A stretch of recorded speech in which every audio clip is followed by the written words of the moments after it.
ఫిలిప్పీయులకు రాసిన పత్రిక 2వ అధ్యాయం 5వ వచనం ఒకసారి చదువుకుందాం. ఫిలిప్పీయులకు రాసిన పత్రిక ఫిలిప్పీన్స్ చాప్టర్ 2 verse 5. క్రీస్తు యేసునకు కలిగిన ఈ మనస్సు మీరును కలిగి ఉండుడి.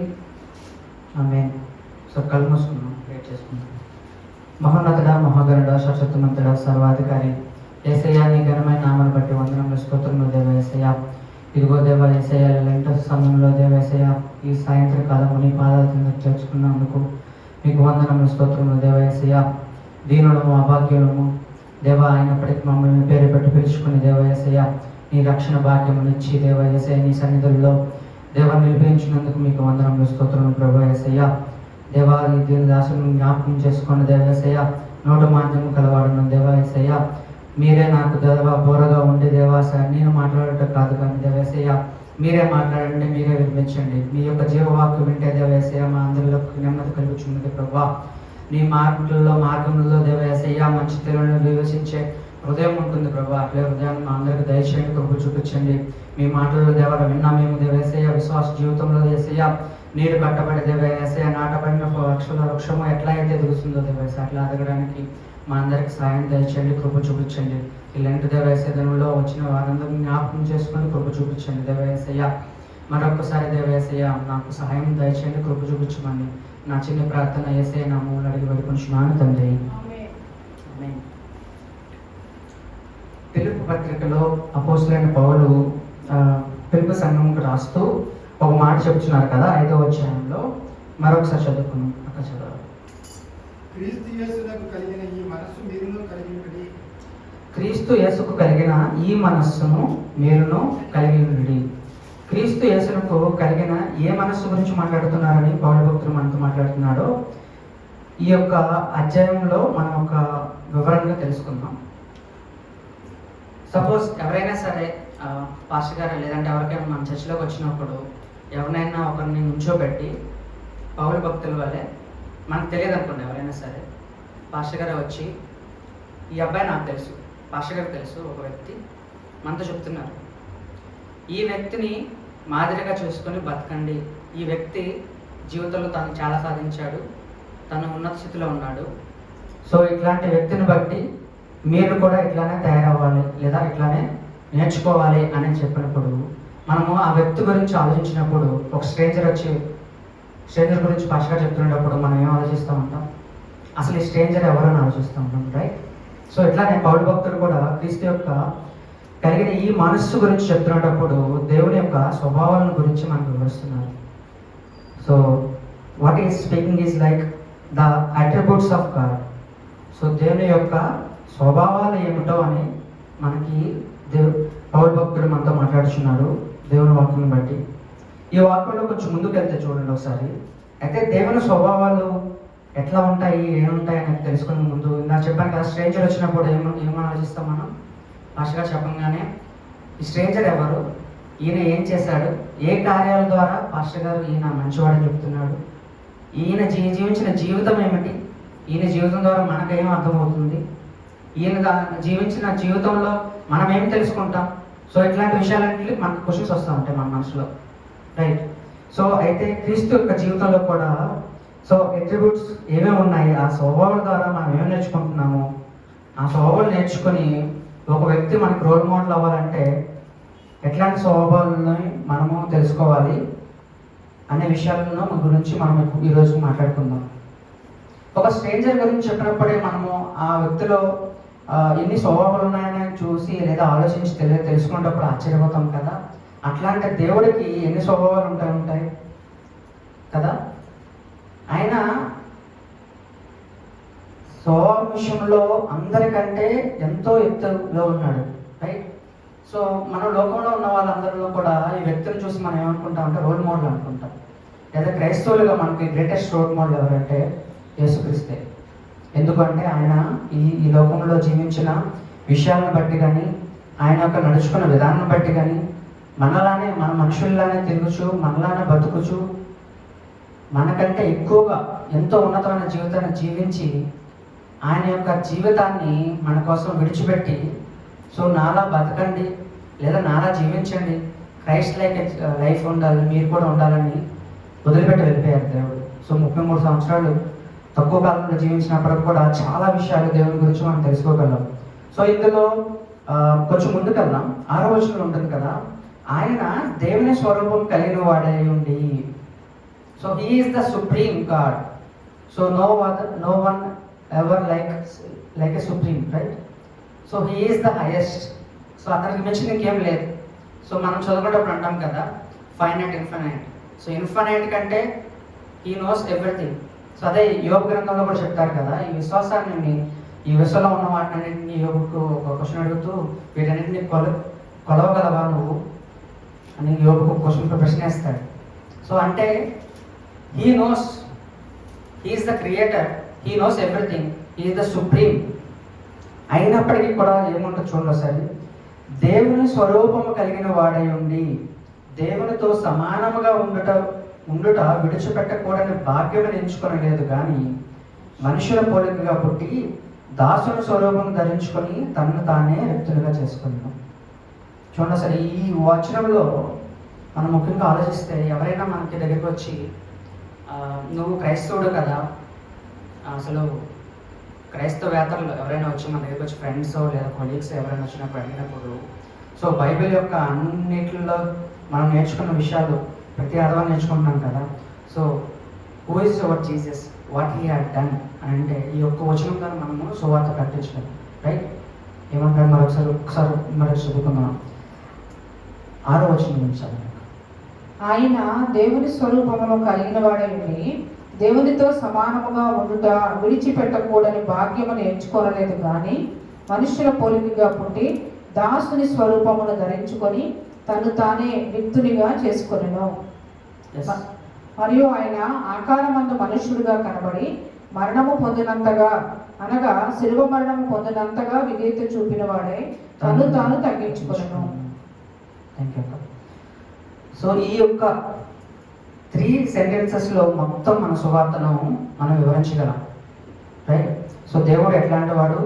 He is the supreme, but he left the supremacy and he came to the world and he act like a and he came for the poor. ఆయన ప్రాణాన్ని కూడా ఇచ్చేసే అంత భాగ్యం మనకి కలుగజేశాడు. ఎంత తగ్గించుకున్నాడంటే తనను తానుగా రిక్తులుగా మరణానికి అప్పగించుకోవడానికి విధేయత చూపిన వాడే. సో ఈ దేవుని యొక్క స్వభావాలు నేర్చుకునేటప్పుడు, సో ఈ వచనంలో ఉన్న చాలా స్వభావాలు ఉంటాయి. అయితే అన్ని స్వభావాలు ఎక్స్ప్లెయిన్ చేయలేను, కానీ టైం సరిపోదు. కానీ ఒక 3 స్వభావాల గురించి నేను ఎక్స్ప్లెయిన్ చేయాలనుకుంటున్నాను. మొదటి దేవుని యొక్క స్వభావం మనం నేర్చుకోవాల్సిన విషయాలు ఏంటంటే, so first attribute is love. దేవుని యొక్క ప్రేమ. సో ఈ ప్రేమను బట్టే కదా మనం అందరం వచ్చి ఉంటాం. దేవుని యొక్క ప్రేమ, ఆ ప్రేమ మనం చూపించబోయి ఉంటే మనం ఇక్కడ కలిసి ఉండేవాళ్ళం కాదు. ఆ ప్రేమ దేవుని చూపించాడు కాబట్టి ఆ ప్రేమ మనల్ని కూడా ఇక్కడ వరకు నడిపించింది. So first attribute and the most highest attribute that we can learn from God is love. So love గురించి పౌలు భక్తుడు చెప్తారు కదా, కొరింథీ పత్రికలో 13వ అధ్యాయంలో చాలా ఉంటాయి.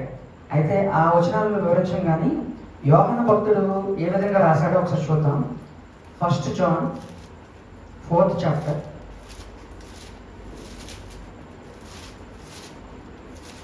యోహాను రాసిన మొదటి పత్రిక 4వ అధ్యాయం 8వ వచనం. దేవుడు ప్రేమ స్వరూపి, ప్రేమ లేని వాడు దేవుని ఎరుగడు. దేవుడు ఎట్లాంటంట? ప్రేమ స్వరూపి. God is love. సో దేవుడి గురించి ఇంకొక విషయం, మీ దేవుడి గురించి ఏంటి అంటే ఈ మాటలో చెప్పచ్చు, hour God is love. God is love. So ఆ ప్రేమ ఇంకొంచెం ముందుకెళ్తే చూస్తే ఎట్లా ఉంటుందంటే, ఆ ప్రేమ కమ్స్ ఫ్రమ్ ద గాడ్ అని. ఎందుకు గాడ్ నుంచి వచ్చిందంట? ఇందాక ఫిలిప్పీలో చదువుకున్నాం కదా, దేవుడు సుప్రీమసీని విడిచిపెట్టి మనందరినీ ప్రేమిస్తూ ఎక్కడికి వచ్చాడు? మన ఎర్త్కి వచ్చి, సో వ్యక్తులుగా తనకు తానుగా చనిపోవడానికి అంత ప్రేమించే వ్యక్తిగా దేవుడు మనకు దొరికాడు. ఎవరైనా మన కోసం చనిపోతారా? చనిపోరు కదా. ఏదైనా విషయంలో ఉండి మన కోసం నేను ఎవరైనా చంపేస్తూ ఉంటే మనకు ముందుగా వచ్చి తన యొక్క తలను లేదంటే మెడను అర్పించేంత ధైర్యం ఎవరికైనా ఉంటుందా? నో. అయితే మన యొక్క పాపం విషయంలో మనం చచ్చిపోయిన వారి విషయంలో ఉన్నప్పటికీ తానుగా బలియాగం జరిపించుకొని తన యొక్క ప్రేమను వెల్ల చేసుకున్నాడు.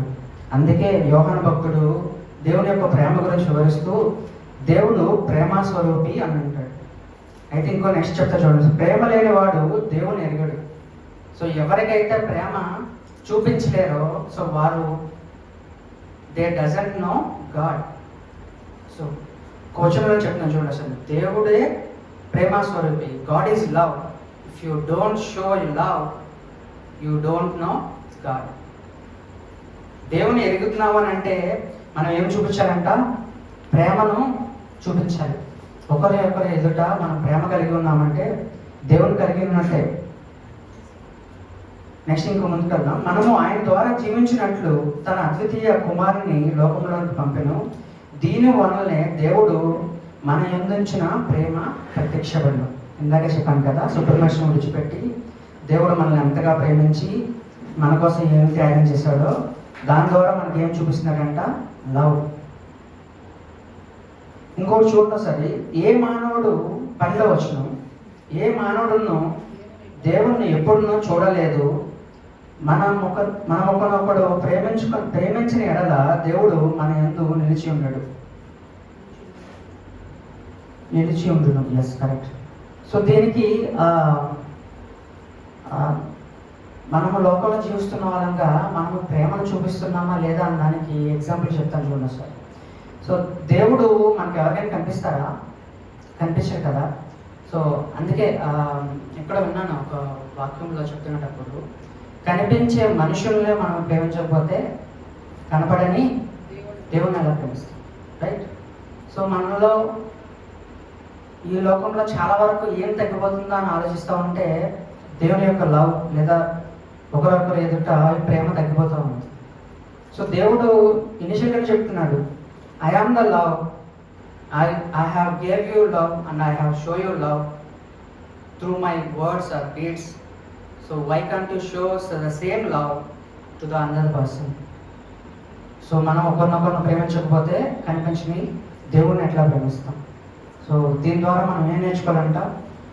ఒకరినొకరిని ఎదుట ప్రేమ కలిగి నేర్చుకోవాలి. సో ప్రేమ కలిగి నేర్చుకునేటప్పుడు ఈ ధ్యానిస్తున్నప్పుడు ఒక్కొక్క సంగతి నేను పంచుకున్నాను కొంత యమనస్తుల్లో. సో అదే ఏంటంటే, so we have to have a vertical worship and horizontal giving. Vertical worship, we know the horizontals and verticals, right? Vertical is the straight line and horizontal is line or flat line, right? So we want to have, or we must have vertical worship. So vertical worship, so we have to have a worship with God in a vertical manner. So whatever we are receiving from His, or whatever He is giving to us, so we have to show as a horizontal giving. So దేవుని దగ్గర నుంచి నేను యొక్క vertical worship లేదా worship చేసినప్పుడు నాకును దేవునికి మధ్య మాత్రమే ఉండాలి. అట్లానే దేవుని నుంచి వర్షిప్ చేసి పొందుకునేటప్పుడు నాకును ఇతరులకు మధ్య ఉండాలి. అంటే నేను చెప్తాను చూడండి, సార్ దేవుని నుంచి నేను ప్రేమ అడిగాను అనుకోండి, if God has given me love, so I have to show the love to the others as a horizontal giving. దేవుడికి శాంతి అడిగాను, దేవుడు నాకు శాంతి ఇచ్చాడు అనుకోండి, అదే శాంతి నా జీవితం ద్వారా హారిజాంటల్గా వేరే వాళ్ళకి కూడా చూపించేవాడిగా ఉండాలి, right? So what ever comes from the God, so we have to showcase. So that is the life of a Christianity. So ఈ యొక్క అలవాటు మనం అలవాటు చేసుకోవాలి, vertical worship and horizontal giving, right? So మనము ఈ లోకంలో ఉన్నప్పుడు చాలా ఎక్కువగా మిస్ అయ్యేది లవ్ మాత్రమే. లవ్ ఎందుకు ప్రేమించలేకపోతున్నామంటే కొన్నిసార్లు మనము ఒకరినొకరిని యాక్సెప్ట్ చేయలేకపోతున్నాం అనమాట. సో ఎలా యాక్సెప్ట్ చేయలేకపోతున్నామంటే, మనము ఒక మనసులో మన ఫ్రెండే ఉన్నాడు అనుకోండి ఎగ్జాంపుల్గా, సో మనం ఒక మనసులో కొన్ని అభిప్రాయాలు పెట్టేసుకుంటూ ఉంటాం. సో ఈ అభిప్రాయాల వల్ల వాడు అట్లా నడుచుకోలేదనుకో, అది అట్లా నడుచుకోలేకపోతున్నారండి ఎవరైనా సరే. సో వాళ్ళలో మనము ఎట్లా అంటే ద్వేషాన్ని పెంచేసుకుంటూ ఉంటాం, రైట్? సో దీనికోసము మనము ఏమి ఆచరించాలంటే, సో ఈ లోకంలో పుట్టిన వాళ్ళందరూ కూడా ఒక్కొక్కరు ఒక్కొక్క అభిప్రాయం లేదా ఒక్కొక్క మైండ్ సెట్తో పుడతాడు. సో అందులో అందరిని పుట్టించిన వాళ్ళు ఎవరు? దేవుడే. సో దేవుడే కదా అందరినీ కలుగ చేసిన వాళ్ళు.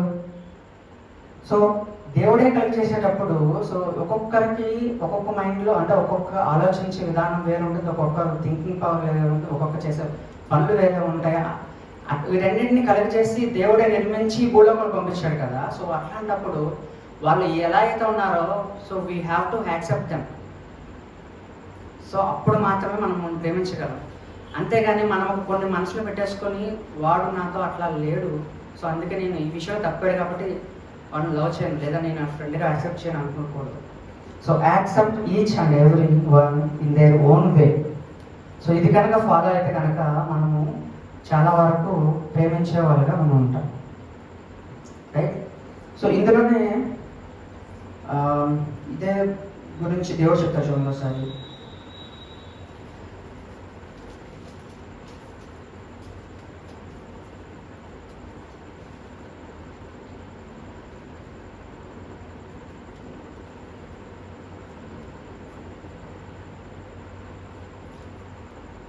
మన పాపములకు ప్రాయశ్చిత్తమై ఉండుటకు తన కుమారుని పంపెను, ఇందులో ప్రేమ ఉన్నది. ప్రియులారా, దేవుడు మనలను ఇలాగా ప్రేమింపగా మనం ఒకరినొకడు ప్రేమింపబద్ధులమై ఉన్నాము, రైట్?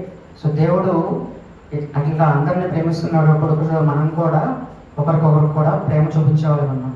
సో ఇంకొక మాట చెప్తున్నాడు. సో దేవుడే ఎండ అంటే సన్ నుంచి వచ్చిన రేస్ లేదంటే ఎండ ప్రతి వారి మీద కూడా దేవుడు ఏం చేస్తున్నాడంటే సమానంగా ఇస్తున్నాడు, రైట్? సో మంచివాడి పైన ఒకేలాగా ఎండ కాస్తుంది, చెడ్డవాళ్ళ పైన కూడా ఒక ఎండ ఒకేలా కాస్తుంది. సో దేవుడు నిర్మించిన సృష్టి అందరి మీద కూడా ఈక్వల్గా ఉండేటప్పుడు so why can't we show the same kind of attitude towards the others or same kind of love toward the others. So నేను మళ్ళీ చెప్పాను కదా, సో యాక్సెప్ట్. సో వాళ్ళు ఏ విధంగా ఉన్నారో మనం యాక్సెప్ట్ చేస్తూ సో వాళ్ళకి మనము ఏం చూపించాలి? ప్రేమ మాత్రమే చూపించాలి, అంతేగాని మనలో కక్షలు కానీ ఏమీ తీసుకోకూడదు, right? The first attribute from the God is love. So second గురించి మాట్లాడుకుందాం, తగ్గింపు. అదే పిలుపులకు రాసిన పత్రికలో 2వ అధ్యాయం 6వ వచనం ఒకసారి చదువుతాం.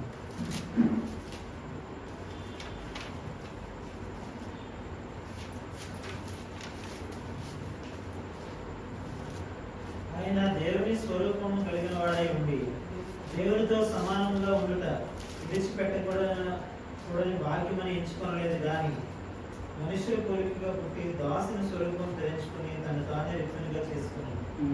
తను ఏ స్వరూపం ధరించుకున్నాడంట? దాసుని స్వరూపం. అంటే ఎంత తగ్గించుకున్నాడు చూడండి ఒకసారి ఈ భూలోకంకి వచ్చినప్పుడు. సో దేవుడు ఏదైనా చేయాలి అంటే సో క్విక్గా లేదంటే చిటికేసేసరికి అన్నీ అయిపోతున్నాయి కదా.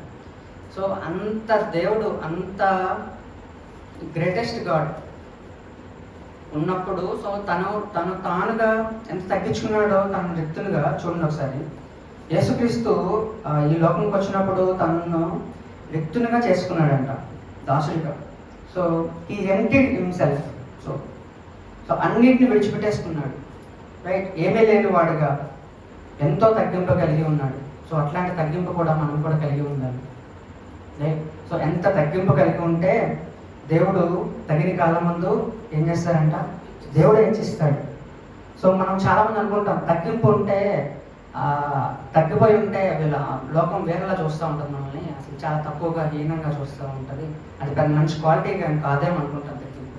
కానీ క్రైస్తవులుగా మనం ఏంటంటే తగ్గింపు is the dignity of a God. So మనం ఎంత తగ్గింపు ఉన్నామంటే ఆ డిగ్నిటీలో దేవుని యొక్క డిగ్నిటీలో ఉన్నామని మనము తెలుసుకోవాలి. అయితే మనం తగ్గింపు ఎక్కడెక్కడ చూపించాలి అంటే మన ఉద్యోగంలో తగ్గింపు చూపించాలి, రైట్? సో మనం తగ్గింపుగా ఉంటేనే కదా మన యొక్క పనిచేసే పై వాళ్ళు కూడా మనల్ని చూసి హెచ్చిస్తూ ఉంటారు, రైట్? ఒకవేళ మన పైన మేనేజర్స్ మూర్ఖంగా ఉన్నప్పుడు కూడా దేవుడు హెచ్చరిస్తాడు కదా, మూర్ఖమైన అధికారులకు కూడా మనం ఎలా ఉండాలి? లోబడి తగ్గింపే ఉండాలి. సో మనం చేస్తున్న ఉద్యోగాల్లో తగ్గింపుగా ఉండాలి, సమాజంలో తగ్గింపుగా ఉండాలి. సో చాలామంది చాలా మాట్లాడుతూ ఉంటారు. సో సో వాటన్నిటికి కూడా మనము ఆ, చాలా విషయాల్లో నువ్వెందుకు అట్లా మాట్లాడలేవు, లేదంటే ఒక అబ్బాయి కొట్టినట్టు మాట్లాడుతూ ఉంటాడు, నువ్వెందుకు అట్లా కొట్టినట్టు మాట్లాడలేవు అని అంటూ ఉంటారు కదా మనం చాలామంది. సో మనం అట్లా ఉండకూడదు, తగ్గింపు కలిగి మాట్లాడాలి, తగ్గింపు కలిగి ఉండాలి. అట్లానే మన ఇంట్లో కూడా మనం ఎట్లా ఉండాలంట, తగ్గింపు కలిగి ఉండాలి. సో భార్య భర్తలుగాను, మ్యారేజెస్ అయిన వాళ్ళు, ఫ్యామిలీస్లో కూడా, పిల్లల్లో కూడా మనం ఏముండాలంటే చాలా వరకు తగ్గింపు ఉండాలి. ఆ తగ్గింపును చూసే ఇంకొక క్రైస్తవుడు మన ఇంటికి వచ్చినప్పుడు మన పిల్లల్ని చూసి ఎంత తగ్గింపు కలిగి ఉన్నారో అని అనుకొని పిల్లలే ఎంత తగ్గింపు ఉంటారంటే వాళ్ళ తల్లిదండ్రులు కూడా ఎంత తగ్గింపు ఉంటారని అనుకుంటారు కదా. సో మన పిల్లల ద్వారానే మన యొక్క ఉన్నతిని మనము చూపించుకోగలుగుతాం. సో ఈ తగ్గింపు అనేది it is not a weakness, it is a dignity from God. తగ్గింపు కలిగిన జీవితాలు చాలా మంది బైబిల్ ఉన్నాయి కదా. 40 ఇయర్స్లో మోసెస్ ఎంత తగ్గింపు కలిగి ఉండి విల్డర్నెస్లో ఉంటూ గొర్రెలు మేపుకుంటూ ఉంటారు. తన లైఫ్ అయిపోయింది, రాజభోగాలను విడిచిపెట్టేసి వచ్చేస్తాను, ఇంకా నా లైఫ్ అయిపోయింది అనుకున్న టైంలో 40 సంవత్సరాల తర్వాత దేవుడు కనిపించి ఒక సంఘాన్ని నడిపించిన నాయకుడిగా చేయలేదా? తగ్గింపు కలిగిన జీవితాలు మనకి ఎన్ని ఉన్నాయి, చాలా ఉన్నాయి కదా. సో ఒక భక్తురాలు నేను ఒక వాక్యంలో ఉన్నాను, అక్క అనుకుంటా, అక్క కూడా ఒక మన గ్రూప్లో షేర్ చేశారు. ఎబ్రోను ఫెలోషిప్లో జరిగిన విషయాల్లో ఒక పాస్టర్ గారి పక్కన కూర్చొని ఒకరు వస్తూ ఉంటే ఆయన బయటకు వచ్చేసిన తర్వాత ప్రైజ్ లార్డ్ పాస్టర్ గారు చెప్పింది, ఎవరండి అని అంటే మీతో పాటు ట్రావెల్ చేసిన వ్యక్తినండి అని అంటే, ఎవరు మీరు గుర్తుపట్టలేదంటే, మీ విమానాన్ని నడిపింది నేనేనండి, నేనే పైలట్ని అని అంట. తర్వాత ఆయన చర్చ్కి వచ్చేసరికి అదే పైలట్ చర్చ్లో అంతా క్లీనింగ్ అంతా చేస్తూ ఉంటాను. రైట్, అది ఎంతమంది చూసారో నాకు తెలియదు, కానీ ఆ యొక్క తగ్గింపు స్వభావం గురించి the best example video. So మనం ఎంత ఎదిగినా సరే మన యొక్క పనితనం బట్టి కానీ, మన స్థితిని బట్టి, మన హోదాను బట్టి మనం అట్లా ఉండకూడదు. కానీ క్రైస్తవులుగా మనము ఏమి కలిగి ఉండాలంటే తగ్గింపు కలిగి ఉండాలి. రైట్, ఇంకొక పర్సన్ జాయ్ చెరియన్ గారని హైదరాబాద్లో ఉంటారు. సో ఆమె మెసేజెస్ ఒకసారి ఇప్పుడు ఉన్నప్పుడు ఆమె అంటుందండి, ఆమె ఒకసారి తల్లితో మాట్లాడుతూ ఉంది. ఆమె కొత్తగా సేవలోనికి వచ్చినప్పుడు వాళ్ళ తల్లి కూడా పాస్టర్ గారే. అయితే వేరే సంఘంకి వెళ్ళినప్పుడు ఆమె అందంట, అమ్మ నేను ఆ సంఘంకి వెళ్ళాను, ఆ సంఘంలో కూర్చున్నాను, ఎవరు నన్ను గుర్తించలేదు, ఎవరు నన్ను ఐడెంటిఫై చేయలేదు, లేదా ఇంపార్టెన్స్ నాకు ఇవ్వలేదు, నేను ఇంకా వెళ్ళను, లేదా సేవలోకి, లేదంటే గుర్తింపు లేని నేను ఎందుకు ఉండాలని మాట్లాడుతున్నప్పుడు వాళ్ళ మమ్మీ అంటారంట, నేను ఎందుకు గుర్తించాలి, నిన్ను గుర్తించవలసిన వాళ్ళు ఎవరు, దేవుడే కదా. సో నువ్వు దేవుడు మనిషివి, దేవుడి సేవలో ఉన్నప్పుడు నువ్వు బంగారం అంటే దానివి, నేను ఎవరు గుర్తించకపోయినా పర్లేదు, దేవుడే గుర్తిస్తాడు. బంగారం బీరువాలో ఉన్నా సరే దాని యొక్క కాంతి ప్రకాశించక మానదు, బయట ఉన్నా సరే ప్రకాశించక మానదు. నువ్వు బీరువాలో ఉన్నా సరే బంగారం లాంటి దానివే, బయట ఉన్నా సరే బంగారం లాంటి దానివే. దేవునికి సేవకు అర్పించబడిన పాదాలు ఎంతో సుందరమైనవి. సో అట్లాంటప్పటికి సో ఎవరో గుర్తిస్తారనేది మనము ఆశించకూడదు, కానీ మనకు గుర్తించేది ఎవరు అంట, దేవుడే. సో ఈ రెండో అట్రిబ్యూట్ దేవుడి దగ్గర నుంచి మనం నేర్చుకున్నది ఏంటంటే తగ్గింపు. సో థర్డ్ మనం ఫస్ట్ కదా విధేయత, ఒబీడియన్స్. సో అదే వచనంలో పిలిపిలికి రాసిన పత్రికలను 2వ అధ్యాయం 6వ వచనం నుంచి 8వ వచనం నుంచి చదువుకునేటప్పుడే, సో అందులోనే ఉంటుంది, మళ్ళీ చదవాల్సింది లేదు. కానీ సో ఒబీడియన్స్, దేవుడు తన తండ్రి కుమారునికి అప్పచెప్పిన ఆబ్జెక్టివ్ విషయంలో తన కుమారుడైన యేసుక్రీస్తు ఎంత విధేయత కలిగి ఉన్నాడో అన్న విషయం కూడా మనకి నేర్చుకోవచ్చు. సో అయితే ఈ లోకంలో వచ్చినప్పుడు, లేదంటే ఎవరికైనా ఒక వర్క్ అసైన్ చేసినప్పుడు ఆ వర్క్ యొక్క ఆబ్జెక్టివ్ విషయాలు మర్చిపోయి ఏం చేస్తామంటే వేరే పనుల్లో పడిపోతూ ఉంటాం. అయితే క్రీస్తు మనకు మాదిరిగా ఉంటూ తన యొక్క ఆబ్జెక్ట్ని కూడా ఎప్పుడు కూడా మర్చిపోలేదు. తను చేస్తున్న పనుల్లో, తను చేస్తున్న ప్రేయర్లో కానీ, ఏదైనా సరే పరిచర్యలో కానీ, మాట్లాడేటప్పుడు కానీ, ప్రజల్లో కానీ, సమాజంలో కానీ, సో అతని ఫైనల్ గోల్ మాత్రం తన భూలోకంకి ఎందుకు వచ్చాడో ఆ విషయం మాత్రం మర్చిపోలేదు. సో ఎంత విధేయత చూపించాడో కదా. సో విధేయత కోసము హెబ్రీ పత్రిక 5:8 ఒకసారి చదవాలి. ఫిబ్రవరికి రాసిన పత్రిక 5వ అధ్యాయం 8వ వచనం.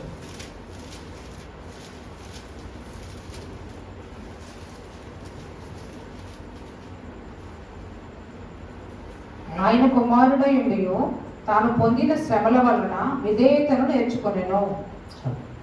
తాను పొందిన శ్రమల వలన విధేయత నేర్చుకున్నాడు. దేవుడే ఏంటంట విధేయత ఈ లోకంలో నేర్చుకున్నాడు. సో మనకు కొన్ని సిచ్యువేషన్స్ వచ్చేటప్పుడు నిజంగానే కొన్ని కష్టకాలంలో అయినా కష్ట విషయాల్లో అయినా సరే మనకి ఏంటంటే ఏం నేర్పిస్తాయంట, విధేయత నేర్పిస్తూ ఉంటాయి. సో దేవుడికే విధేయత. ఆ విధేయత ఎలా నేర్చుకున్నాడంటే కొంచెం ఆ పై వచనం కూడా చదివితే 7వ వచనం.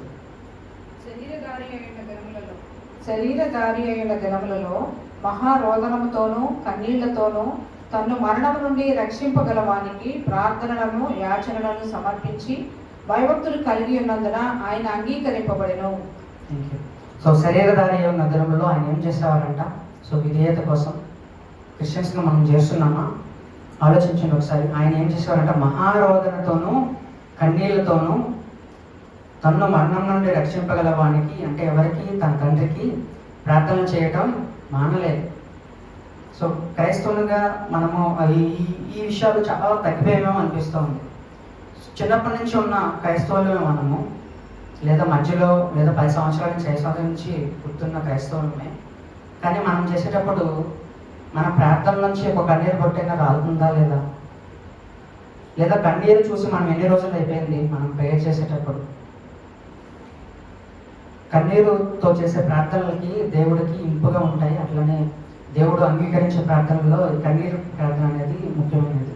అయితే ఇట్లాంటి కన్నీటి ప్రార్థనలు మనము రోగంతో కలిగిన ప్రార్థనలను మనం చాలా వరకు మిస్ అయిపోయాం. అయితే ఇట్లాంటి ప్రార్థనలన్నింటినీ సమర్పించి భయభక్తులు కలిగి ఉన్నందున ఆయన అంగీకరింపబడింది. భయభక్తులు, యేసుక్రీస్తే భయభక్తులు కలిగి ఉన్నారంటే మనము కలిగి ఉండాలా లేదా? సో మనం ఇంకెంత భయభక్తులు కలిగి ఉండాలి? He is a God, he is equal to God. దేవుని యొక్క కుడిపార్శ్వమున లేదంటే దేవునితో సమానంగా కూర్చున్నటకు ఆయన అర్హుడు. He the supreme. అయినప్పటికీ కూడా విడిచిపెట్టుకొని మానవునిగా ఈ లోకంలో విధేయత కలిగిన జీవితాన్ని దేవుడు మనకి నేర్పించాడు. రైట్? అయితే మనం కూడా క్రైస్తవులుగా ఈ విధేయత అనేది మనము చాలా వరకు మిస్ అవుతున్నాం. ఏ విధేయత? చిన్న చిన్న విషయాలను కూడా మనం విధేయత మర్చిపోతున్నాం. మనం క్రైస్తవులుగా సంఘంకు వెళ్తున్నాం, సంఘంలో ఉంటున్న వాక్యం వింటున్నాం, కానీ కొన్ని విషయాల్లో ధ్యానించలేకపోతున్నాం. అట్లానే విన్న వాక్యాన్ని అవలంబించే విషయంలో మనము తప్పిపోతూ ఉన్నాం. సో విధేయత నుంచి తొలగిన వారంగా ఉన్నాం. సో చాలా విషయాల్లో కూడా రక్షింపబడిన మనమందరం కూడా మనకి ఆత్మ దేవుడు మనతో ఎంతోసార్లు గతిస్తూ ఉంటాడు. పరిశుద్ధాత్మ చెప్తూ ఉంటుంది మన మనసులో, అది చేయకూడదు అనే లోపల నుంచి మనకు ఒక ఆత్మ ప్రేరేపణిస్తూ ఉంటుంది. లేదా ఈరోజు అబద్ధం చెప్పాము, దేవుడి దగ్గరికి వెళ్ళి ప్రేయర్ చేసుకోలేదు, దేవుడిని ఒకసారి అడుగు, క్షమాపణ అడుగునే ఒక ఆత్మ మనలో వస్తూ ఉంటుంది. అయినప్పటికీ కూడా మనం కొట్టువేసి మనమేనా, మనతో పాటు చాలామంది మాట్లాడుతున్నారే, అయినా నేను మాట్లాడిన అబద్ధం చిన్న అబద్ధమే కదా. సో అబద్ధాలు మాట్లాడేస్తాం, దానికి కన్ఫెషన్గా మనం ఏం చెప్పుకుంటామంటే చిన్న అబద్ధం పెద్ద అబద్ధం. దేవుడు చిన్న అబద్ధాన్ని పెద్ద అబద్ధాన్ని ఒకేలా చూస్తాడా? డిఫరెంట్గా చూస్తాడా? సో ఎవరెవరు అయితే ఏ విషయాల్లో ఏ క్రియల్లో చేశాడో వారన్నిటికి కూడా దేవుడు న్యాయ తీర్పు తీర్చునే ఉన్నాడు. సో మనం అనుకోవచ్చు చిన్న తప్పే కదా, లేదా చిన్న హత్యే కదా. నో, దేవుడు మనకి ఇచ్చిన ఆజ్ఞల్లో కొత్త నిబంధన అనుకుంటారు, రెండు మాట్లాడుతూ ఉంటారు. నేను వ్యభిచరింపలేదు కానీ నరహత్య చేశాను అని అంటే దేవుడు ఒప్పుకుంటాడా? వ్యభిచార విషయంలో నేను బాగానే ఉన్నాను కానీ నరహత్య చేశాను, ఒకటి పాటించేశాను కదా అని అనుకోకూడదు. సో ప్రతి విషయం దేవుడు రాసిన గ్రంథంలో ప్రతి యొక్క ఆజ్ఞల్లో కూడా ప్రతి ఆజ్ఞ కూడా విలువైనది, అన్నింటినీ కూడా పాటించాల్సిన విషయం మనకి ఉంది. రైట్? సో ఇట్లాంటి విషయాలు విధేయతను మనం కోల్పోతూ ఉంటాం. అట్లానే మన యొక్క హోదా అనే విషయంలో, సో మనకి సంఘంలో యొక్క మనకి మన హోదాకు సంబంధించిన స్థాయి ఇవ్వలేదనే విషయంలో కూడా మనం విధేయతగా మర్చిపోతూ ఉంటాం. సో పాస్టర్ గారు మనకి ఆ ఇంపార్టెన్స్ ఇవ్వలేదు, లేదంటే మమ్మల్ని ముందు చైర్లో కూర్చోబెట్టలేదు, లేదంటే మనకి పాటకి మైక్ ఇవ్వలేదనే విషయంలో కూడా మనం విధేయత కోల్పోయి చాలామంది ఏం చేస్తారంటే చర్చని మనసులో ఉంటారు. రైట్? పాస్టర్ గారు ఎప్పుడైనా సరే గద్దించినప్పుడు మనము ఎట్లా తీసుకోవాలంట? మేలుకే. నీతిమంతులు తల మీద ఒక కీర్తన ఎక్కడ ఉంటుంది, నీతిమంతులు కొట్టుట నాకు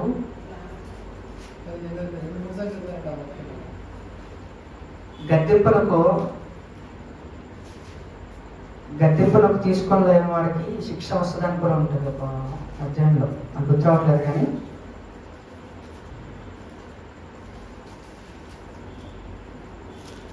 నీతిమంతులు నన్ను కొట్టుట నాకు ఉపకారము, వారు నన్ను గద్దించుట నాకు తైలాభిషేకం. నేను అట్ట అభిషేకం తోసివేయకుందని కాక ఇది 2-3 సార్లు రోజు చదువుతున్నాను. 141 దావీదు కీర్తన 5వ వచనం, సామ్స్ 141:5. నీతిమంతులు కొట్టినప్పుడు మనం ఎట్లా తీసుకోవాలంట అంటే నీతిమంతులు ఏదైతే గద్దించినప్పుడు సో అది అట్లా కన్సిడర్ చేయాలని తైలాభిషేకంగా మనం కన్సిడర్ చేయాలి. రైట్? సో విధేయత విషయంలో ఈ పిలిపిలికి రాసిన 2వ అధ్యాయంలోనూ కూడా చాలా విషయాలు మనకు నేర్పిస్తూ ఉంటాడు. టైం లేదు, టైం బియాండ్ షెడ్యూల్లో ఉన్నాం. సో 2వ అధ్యాయంలోనే ఫస్ట్ నుంచి చదివేసుకుంటే కనుక మనం ఎట్లా ఉండాలి, ఏం చేయాలి, విధేయత చూపే వాళ్ళం ఎట్లా ఉండాలి, కక్ష సాధింపు కానీ మనం ఉండకూడదు, అట్లానే సంతోషంతో సంపూర్ణంగా ఉంటూ ఒకే మాట ఒకే ప్రేమ కలిగి ఒకరినొకరు హెచ్చరించుకుంటూ వినయ మనసును కలిగి ఉండాలని ఇట్లాంటి అన్నిటికీ యోగ్యులుగా ఎంచుతారని దేవుడు మాట్లాడుతుంటారు. మీరు అయిపోయిన తర్వాత ఒక వీలుంటే ఈ పిలిపిలికి రాసిన అధ్యాయంలో మరొకసారి ధ్యానించండి. సో దేవుని యొక్క స్వభావాలలో నేను 3 మాత్రం చెప్పాను, కానీ చాలా స్వభావాలు దేవుడు మనకి అధ్యాయం ద్వారా మనకి వివరిస్తూ ఉంటాడు. సో ఒకసారి 3 యొక్క అట్రిబ్యూట్స్ని ఒకసారి మనం రిమైండ్ చేసుకుందాం. So back to the first verse. క్రీస్తు యేసునకు కలిగిన ఈ మనస్సును మీరులో కలిగి ఉండండి. పౌలు భక్తుడు చెప్తున్నట్టుగా ఈ మనస్సులు కలిగి ఉండాలంటే మనకి ఏవైతే స్వభావాలు ఉన్నాయో ఆ స్వభావాల్లో 3 స్వభావాలు నేర్చుకున్నాం. మొదటి స్వభావము ప్రేమ. God is love. So love comes from the God. We will find love from Christ, and we will find love in Christ. So ప్రేమ దేవుడు ఎట్లా చూపించాడంటే తను మరణించే విధముగా మన కోసం ఈ లోకానికి వచ్చి తన ప్రేమని వెల్లడిపరిచాడు. రైట్? సో ప్రేమ లేని వారంట దేవుణ్ణి ఎరుగరు. సో ప్రేమ కలిగి ఉండటకు ఇంకొక అధ్యాయం రాసి ఉంటుంది. 1 Corinthians 14 chapter 1 14 1st verse. ఇది ఒక్కసారి చూడండి. ఒకసారి 1 Corinthians 14 అధ్యాయం 1వ వచనం.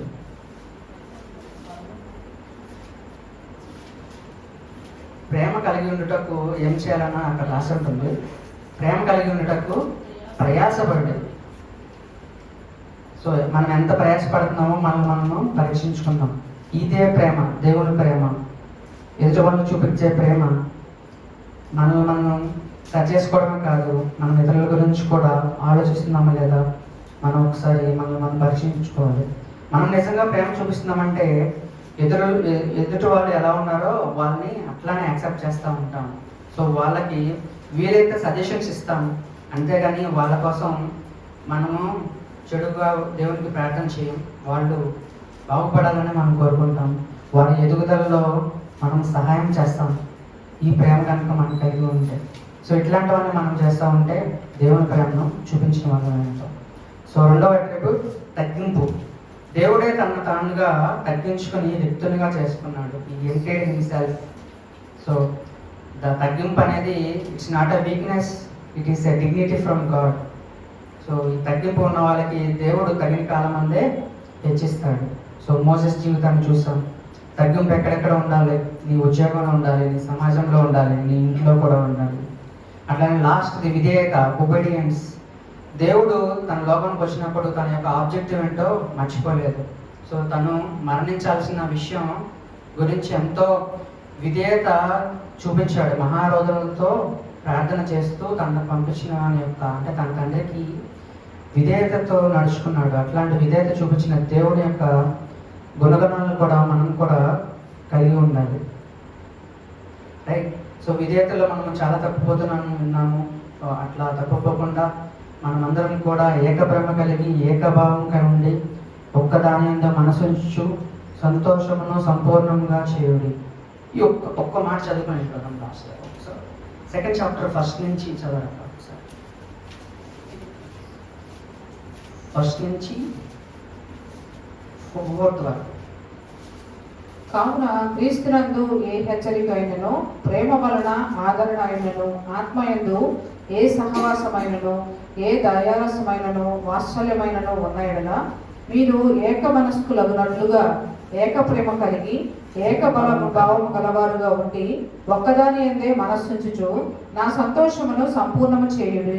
కక్ష చేతనైనను వృధాతిశయము చేతనైనను ఏమీయూ చేయక వినయమైన మనస్సు గలవారై ఒకరినొకడు తనకంటే యోగ్యుడని ఎంచుచు మీలో ప్రతివాడును తన సొంత కార్యములను మాత్రమే కాక ఇతరుల కార్యములను కూడా చూడవలను.